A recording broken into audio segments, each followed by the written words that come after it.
very good evening to Professor Jain, Professor Prashant, respected faculty members, dear students, and my dear classmates.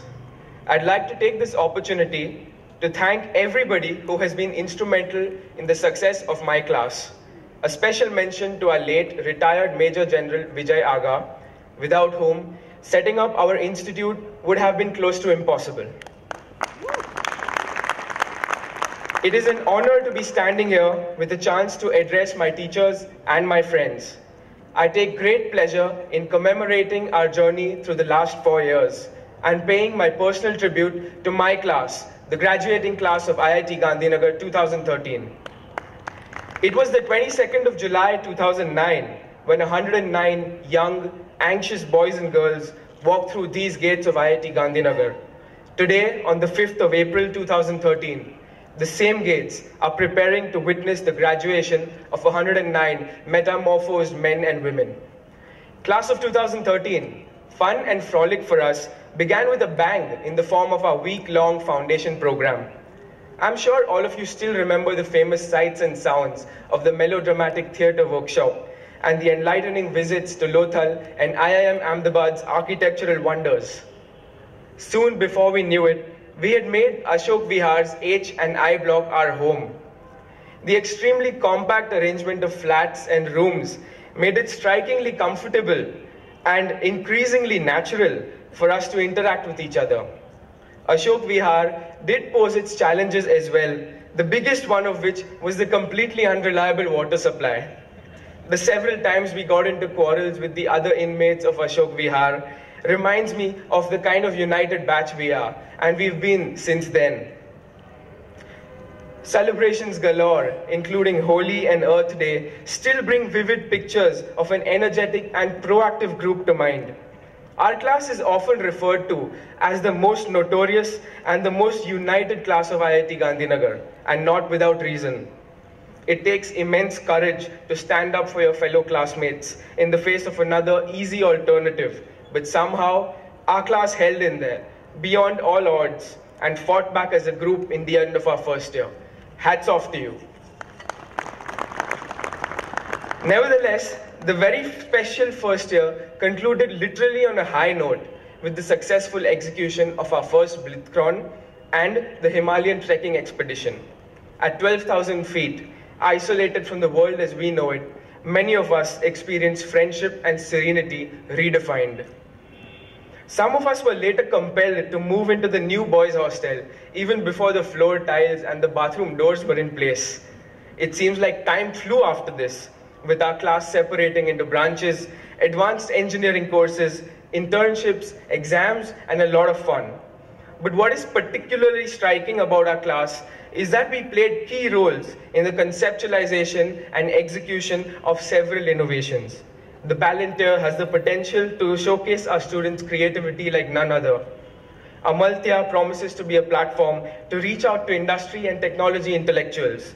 Jashna and Halla Bol witness our student body in revelation, in complete unison. Most importantly, these innovations live on even today. In spite of several challenges, we are here today, having almost completed one of the better known and one of the most rigorous undergraduate programs of the world.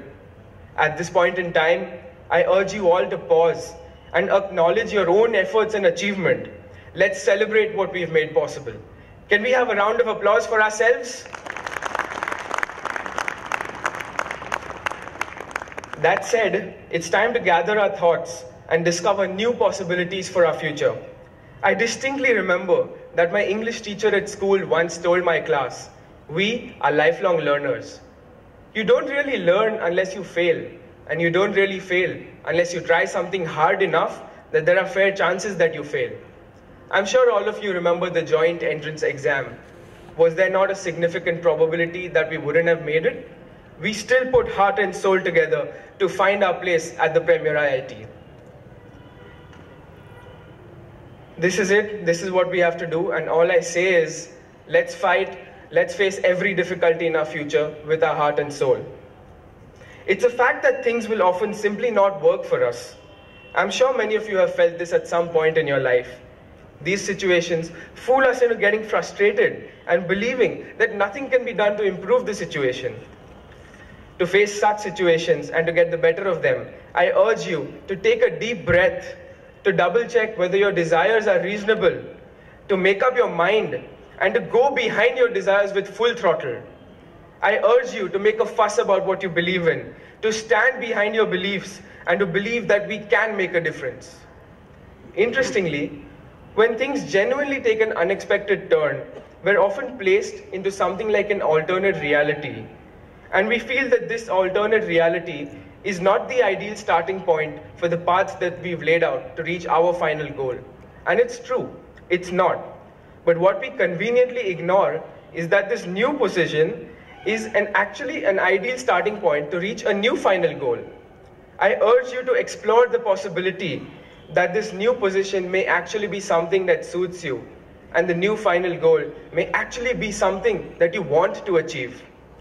Just like Professor Jain said at the JEE 2009 counseling in Bombay, it matters less what specialization you choose at IIT, but it matters more whether you became the best at what you chose. Finally, I have just two requests. First, let's live up to the title of the most united class of IIT Gandhinagar, even after graduation. We've spent delicate moments together which are indelible from our lives. Let's walk out of those gates and stand by each other in the years to come. Second, Indian Institute of Technology Gandhinagar is a name that will stick to you and follow you around all your life, no matter what you think of that. Let's walk out of those gates, make IIT Gandhinagar proud, and make sure that every living soul on earth is acknowledging the excellence of IIT Gandhinagar. Thank you.